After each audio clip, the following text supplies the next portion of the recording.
মিষ্টি তেঁতুল গাছ। তো এই হচ্ছে অবস্থা। আর এর সাথে সাথে আমার শখের খামার ছাদে যেটা থাকে।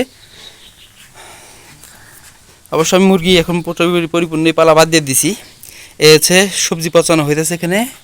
তুলসী গাছ, কালো পেয়ারা গাছ, এখানে মরিচ গাছ আছে। এটা বোম্বাই মরিচ গাছ এখানে ছিল, কিন্তু সেটা মারা গেছে আর কি।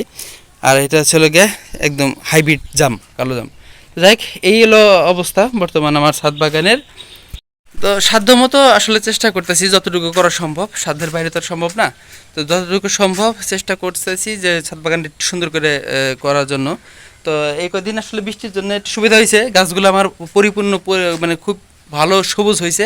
এই জিনিসটা খুবই আনন্দ লাগতেছে। তারপর তারপরে আসলে যত্নটা আসলে ওরকমভাবে নেওয়া হয় না, তারপর আলহামদুলিল্লাহ অনেক সুন্দর গাছ হয়েছে। যত্নটা পরিপূর্ণ নিতে পারলে গাছগুলো আরও ভালো হবে ইনশাল্লাহ, আশা করা যায়। তো যাই হোক, চেষ্টা করতেছি, চেষ্টায় আল্লাহ যতটা সফলতা দান করেন। আর নতুন নতুন গাছের কালেকশনও আছি, চেষ্টা করবো যে আরও কিছু লাগানোর জন্য। আর সমস্যা কি, এখানে তো আসলে ওই রকমভাবে ড্রামের যে টুকরাগুলো পাওয়া যায়, এগুলো ওটা ওইরকমভাবে মিলাইতে পারতেছি না। তো চেষ্টা করতেছি, এটাও অনেক জায়গায় চাইছি। তো যদি এটা কিনতে পারি তো ইনশাল্লাহ তাহলে ছাদে বাগানে আর কিছু বড় গাছ যেগুলো মানে ছাদেই ফল হবে। যেমন নিচে আম গাছ, আমি আগের অনেক ভিডিওতে দেখেছি আমার নিচের আম গাছগুলো আম ধরছে, সেগুলো ভালো লাগছে।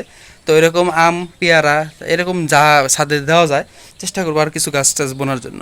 যাই হোক, আপনারা সবাই চেষ্টা করবেন, সবাই আসলে গাছ বুনলে লস নাই, গাছ বুনলে ফল খাওয়া যাইতেছে, ফল অন্য কেউ খাইতে পারে, পশু পাখি খাইতে পারে, সবটি মানে প্রাকৃতিক একটা সৌন্দর্য। আর ছাদের একটা সৌন্দর্য আমার মনে হয় ছাদ বাগান। তো আমার খুব ভালো লাগে যে যার নাম বললাম যে এক্সক্লুসিভ, ওনার ভিডিওটা আমি নিয়মিত দেখি। আরেকজন আছে লোকা, যিনি এই মানে এর একটা গার্ডেন মানে আছে লোকে, ওনার সম্ভবত একটা নার্সারি আছে। তো আমি ওনার ভিডিওটা দেখি, খুব ভালো লাগে, সুন্দর সুন্দর করে গাছের পরিচর্যাটা দেখায়। তো এই হলো অবস্থা। যাই হোক, সবাই ভালো থাকবেন। অল্প পরিসরে আপনার সাথে একটু কথা বলার চেষ্টা করলাম, আর এই ছাদ বাগানটা দেখানোর চেষ্টা করলাম। খুব সময় পারি না, মানে সময় পাড়ায় মানে সময় দিতে পারি না, তারপরে একটু সময় পাইলাম, সেই জন্য সবার সাথে একটু যোগাযোগ হইলো, আর হচ্ছে ছাদ বাগানটা দেখানো হলো। ভালো থাকবেন সবাই, সবাই গাছ লাগান, পরিবেশ বাঁচান। পরিবেশ ঠিক করতে হলে অবশ্যই গাছের কোনো বিকল্প নেই। আল্লাহ হাফেজ।